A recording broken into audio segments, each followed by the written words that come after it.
Welcome to the Tarantula Collective. My name is Richard, and today we're counting down the top 5 Fossorial Tarantulas.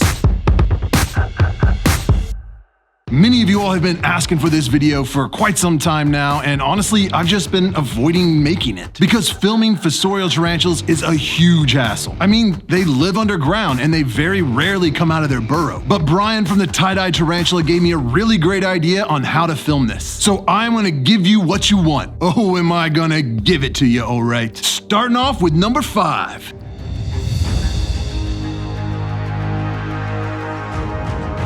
Cereopagopus von Worthy is known commonly as the Vietnamese earth tiger, and they are found in Southeast Asia. These beautiful tarantulas have black legs with gold stripes that remind me of the Chaco golden knee. But their carapace has a light gold hue, and their abdomen is dark with a golden tiger stripe pattern. Not that you would get to see them often because they spend 90% of their lives underground in their burrow. Of course, you will get to see them as you rehouse them in larger enclosures as they grow. Occasionally, you might get to see the front of their legs poking out of their burrow, if they are hungry. But other than that, they are essentially an enclosure full of dirt.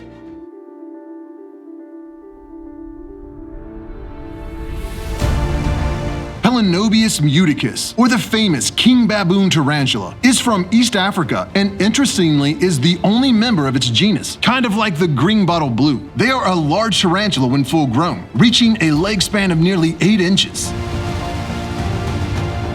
They have a unique color that could best be described as rusted steel.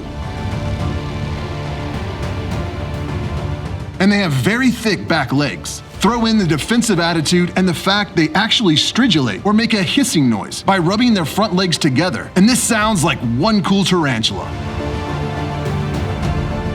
But they're fossorial, so the majority of the time, all you're gonna see is a burrow going down the side of the enclosure. If you're lucky, they may burrow down at the bottom right along the side so you can look into their burrow with a flashlight from time to time. But let's be real, it's just an enclosure full of dirt.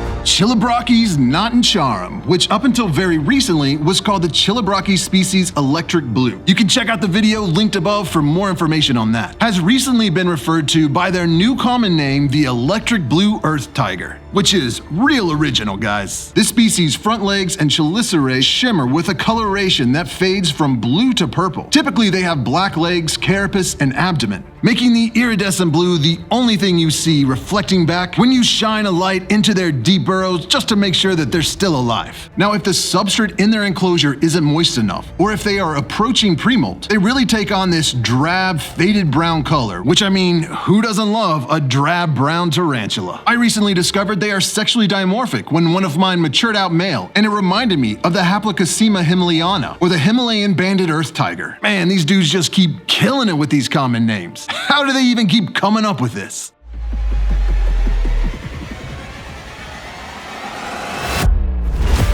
Birupes cimaroxagorum is a rather new species and is commonly referred to as the Borean neon blue-legged tarantula. More like boring neon blue-legged tarantula. Now, don't get this species confused with the Chilobrachys natancharum. These tarantulas have a cream-colored carapace and abdomen with iridescent blue legs. Not just the front ones, all 8 legs. And this isn't a shade of purple that gets called blue. No, this is blue. Now, I won't talk about the shady circumstances that led to them being introduced into the hobby, but I will say they are heavy webbers, and in addition to digging very deep burrows, they will also web up the ground surrounding their burrow. Not this one though, because she just got a new enclosure a few days ago and is apparently protesting by just sitting on top of some moss. Of all the fossorials on this list, I see this species the most. Mine will come out of their burrow and spread out across the webbing, waiting for their prey to come by. Step too hard or bump their enclosure, and they will quickly dive back into hiding deep in their burrow. So speak softly and walk like a ninja, and you just may catch a good look or even a few photos of this fossorial beauty. And the number 1 fossorial tarantula is the Hysterocrates gigas, or the infamous Cameroon red baboon tarantula.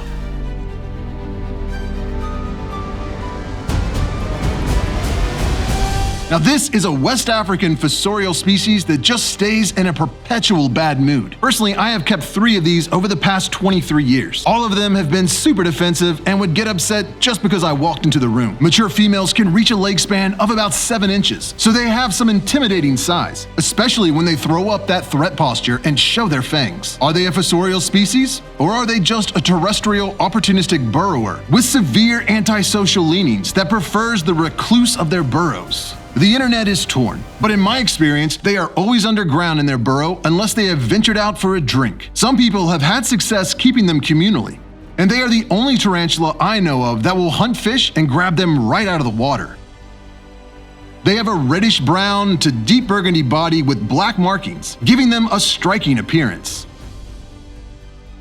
Unfortunately, this is also very close to the color of the substrate I use in their enclosures, so good luck ever seeing them. But if you're interested in keeping a large enclosure full of damp substrate for the next 10 to 15 years, while trying to fight back mushroom growth as their fangs slap at you from the mouth of their burrow, then this is the spider for you. Obviously, this video was just tongue-in-cheek. It was a joke. But I'm not joking when I say this video was sponsored by the tie-dyed tarantula, because on October 28th, they are having their 3rd anniversary celebration. I will be at their shop where they sell handmade tie-dyes and over 100 different species of captive bred tarantulas. I will be hanging out with them, meeting a lot of fans, taking selfies, and signing autographs. But don't just go because I will be there. They are also offering up to 25% off all purchases. Even if you are hours away, it is well worth the drive, if for no other reason than driving through the Appalachian Mountains in the fall, because it is beautiful. I will have some of my Tarantula Collective enclosures by Tarantula Cribs available for sale, and I hope to see you there. But I guarantee we're gonna have a good time whether you're there or not, because Brian and Louie are just a lot of fun. As always, I appreciate you watching. Subscribe if you want to see more. Thanks for buying Tarantula Collective merchandise, and I will see you next Tuesday. Itsy bitsy spider went up the spout.